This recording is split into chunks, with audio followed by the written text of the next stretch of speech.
Welcome to Devlog 21 for Reave, a dark fantasy VR game we're making here at Alta. Thanks to everyone who playtested the game in May and gave feedback. If you're not on Discord already, head over there and join us at discord.gg/Reave, and you could be in with a chance of playtesting the game too. To kick off this devlog, I wanted to start right here in the social space, but not like this. Welcome to the encampment, an updated version of our social space in Reave. You begin all your sessions in Reave right here, starting in your own tent, just off to the side of the central area. Here you can see your player, equipment, stash, and bag, as well as a button to swap between or create new characters. Stepping outside and looking to the left will show you the UI board, which has a number of settings to toggle, as well as the height calibration board, which also has some new features like altering your hand tilt now. But the campfire is calling, so let's head over there, and you can see this newly updated area has a lot more going on and a much more inviting glow, as we're surrounded by different merchants to buy goodies from and sell all our loot to. Let's start over here on the left with the armorer, who sells a number of different types of armor to customize your look, and then right next to him is the blacksmith, who sells common variants of a number of weapons, so if you have a favorite, you can always buy its base rarity version here. Next are the stats and skill boards, relocated right here to the center of the encampment for easier use and discovery. Then over to the right, we have the potion seller, with a few other goodies you can buy from them too. Then right on the end is a merchant who appears when you complete all the current quests in the game. They sell heavy armor and have a unique inventory of goodies. There may also be one more merchant lurking in the dark of the social space, but we'll let the playtesters explore and look for them.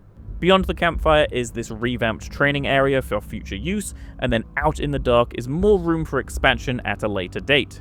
Finally, the dungeon entrance. The way you get into the Fallen Bastion to take part in your raids has been completely overhauled too. The party UI lives on this wooden board on the left of the entranceway, and stepping inside now reveals a lift or elevator, whatever you want to call it, as well as another wooden board with our current debug output displays for matchmaking.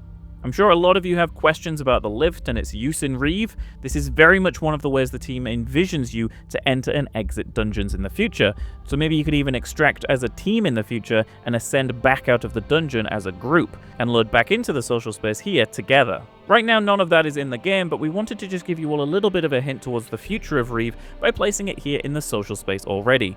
We're all already really excited to see it here, and we can't wait to see it evolve into a fully functional thing that you'll be able to use in the future. Next, let's descend into the Fallen Bastion and take an updated look at something I first revealed in the last devlog. If you remember, we showcased physical loot appearing above chests when you open them.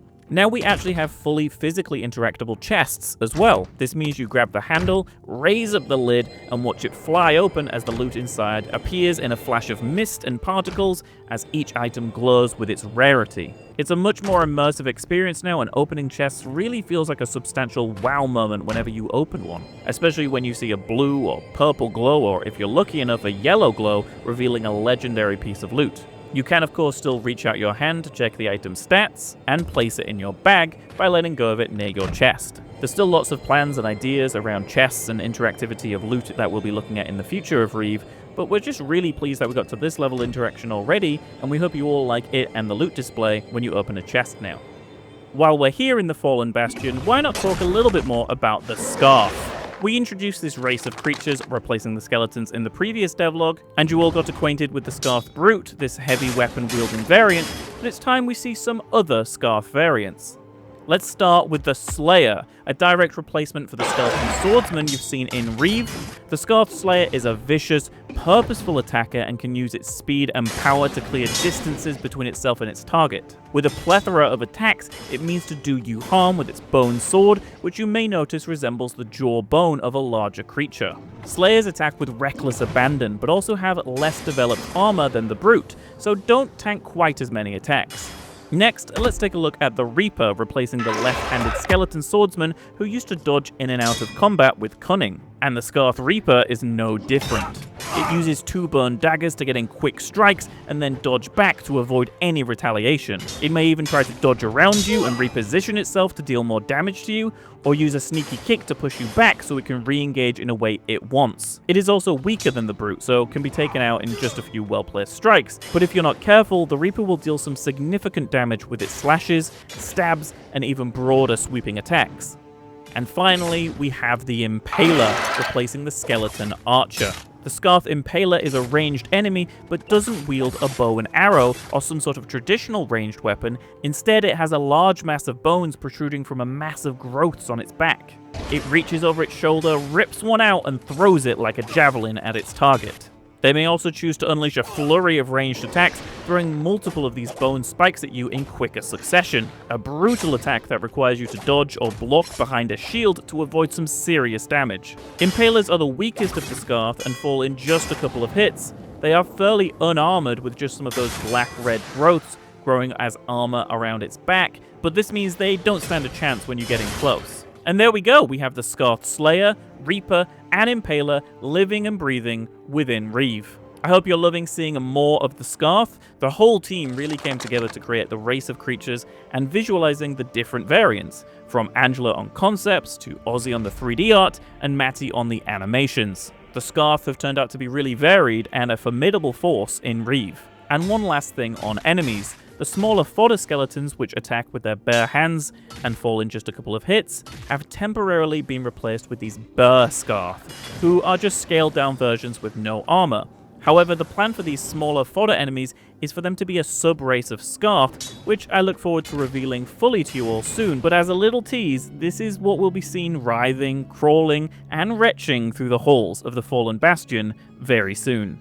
And where better to show the new Scarth off, but a newly updated area. If you remember from previous devlogs, there was this area of the Fallen Bastion, which was quite small but featured a few layers for combat. Well, it has now been overhauled into a much larger area to better face off against the variety of Scarth. From the brute lumbering around in this open area to the Impaler perched on top of some scaffolding, it's now an area filled with fun encounters as Slayers and Reapers can ambush you from any side. Looking back at how this area looked previously, the brute was stuck in a fairly tight sunken area where now it can fully explore, chase, and engage with you across the whole area. The bones of the old area are still there, but it feels like a big upgrade and a fun new space to fight all the Scarth in. And while we're fighting them, there's actually one more thing I want to talk about in this devlog too, weapon abilities. Right now we're focusing on the Huntsman Axe and its ability, but there'll be much more of these in the future too.